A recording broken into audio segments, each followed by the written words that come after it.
Hi, so today we're going to talk about how you're going to get your students signed up to do some of the small group work in the Google Classroom.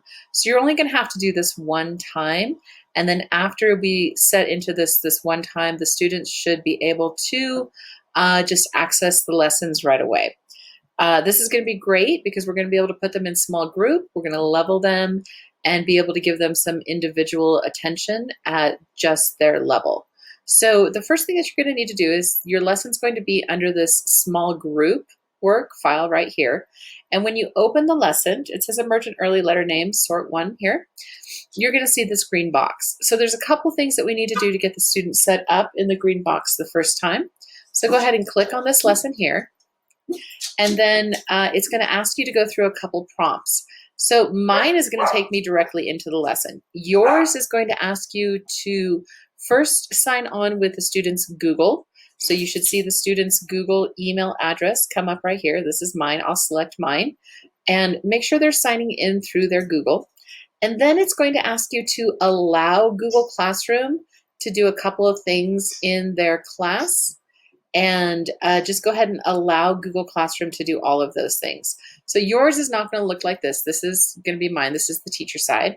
So when we come into their lessons, we'll come in right here and we'll start with lesson one. So you will see something that looks like these lessons here, but they'll be straight across and it'll have box one, box two, box three, box four, and box five. So this is a week's worth of lessons. These are not lessons that they should have to do all in one day. These two lessons right here, your teacher will go through and tell you which lessons they want you to work on each day, but you'll be able to see that some of the lessons will be shorter and a little bit quicker, and you'll be able to get through a couple of lessons. We should be spending about 10 to 15 minutes on these lessons, and after that, that's about all the time that you need to spend on it. So the first one will always be the Big Book of Rhymes. And if we click into the Big Book of Rhymes, your student will have to go into the arrow.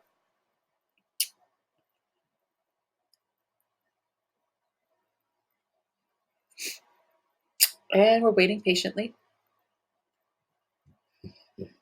Waiting patiently for it to load. Okay, good. So this will be just the one page that we want them to go through.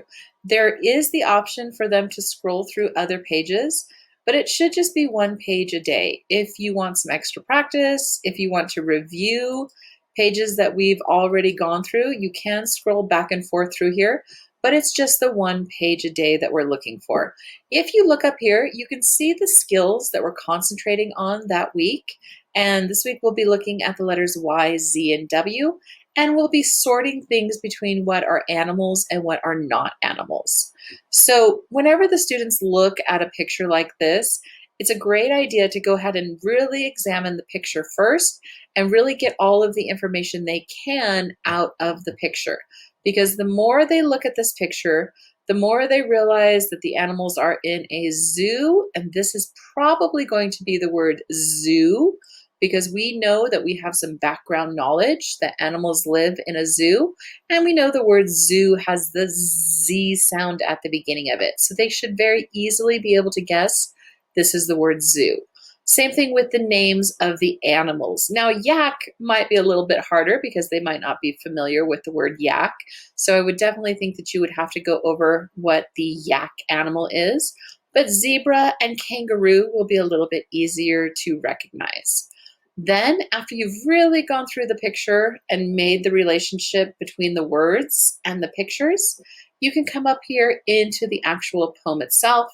You can review the title, and then you want to make the connection between the words in the poem and the words in the picture. And you want the students to understand that these words are really represented in the pictures, and we have those clues there to help them learn to read these words in the context of the passage. Okay, so when we're done with that one, you'll have to come up here to the tab and close the tab to return. And then you see you have an exit button right here. If you push that exit button, that's going to take us back to the original lessons. Second kind of lesson that we're going to do is a sort lesson. And this will take us into here. Now the students will be able to eventually do these lessons on their own. They will know that anytime that there are words, they can click on the Name the pictures. Sort the pictures that are animals and pictures that are not animals. Good. So this is the card that we're looking to sort right here. And we can take that, anything that the children are not certain of what it is, they can click right here. Bird. And it will tell them. Animal. Horse. Not an animal. Rope. Great. So no worries.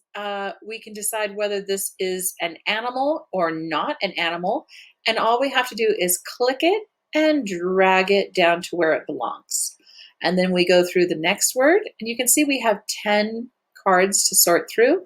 This is a fish. We'll put that in the animal. We'll go through kangaroo. Now it looks like the animals are full, but no worries. Just go ahead and take that. As soon as the box highlights, do you see how it's highlighted blue? Just go ahead and let go, and it will build into that column. And we'll take all of our animals in there, and we have some flowers and some trees. So students should be able to go through and sort all of these things out into animals and not animals. When they are done, they can check their answers, and we can see that we have those all correct. If there was anything that we needed to fix, it would come up red, and the children could resort that at that time. When they are done, they could start over and play again if they wanted to practice sorting those things, or we can come up here to exit and we can go back to those lessons. Okay, the next kind of sort that we're going to have is going to be a writing sort. We can look at the writing sort, and the same thing. If the students don't know what they're doing, they can push. Draw 2 animals. Spell the word below each picture. Okay, so I'm going to be able to draw any animals that I want. So I'm going to come over here and I'm going to get my pencil, and I think I'll work with blue today. And I'm going to draw a dog using my finger on the trackpad. This is really looking more like a cat, so I'm going to call it a cat. That was not a very good dog, so we'll just finish that up with a cat. There's my cat. And then I'm going to need to come back here and get the mouse, and I'm going to need to drag those letters up here to spell the word cat. Great. And when I'm done, I'm going to come over here, get my pencil. I'll choose red this time. And let me try to draw a better dog. There we go. Let's get some dog ears on there. And we'll give him his face and some dog eyes. Obviously, much more like a dog now than the cat I obviously drew over there. Go back to get the pointer to move the letters. I'm going to come over here and I'm going to select dog. And there's my dog. Okay, and then when I'm done, I'm going to have to go to page 2.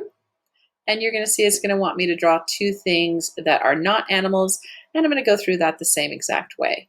When I'm done with all of this, I can come up to exit and I'll go to the next animal or the next lesson, which is going to be a reading lesson. And you'll have a story that you'll read here.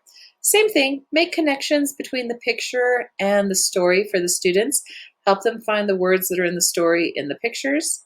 And the last one that we're going to do is a guess the category. And when we go in here, it's going to give you all the materials that you're going to have to need.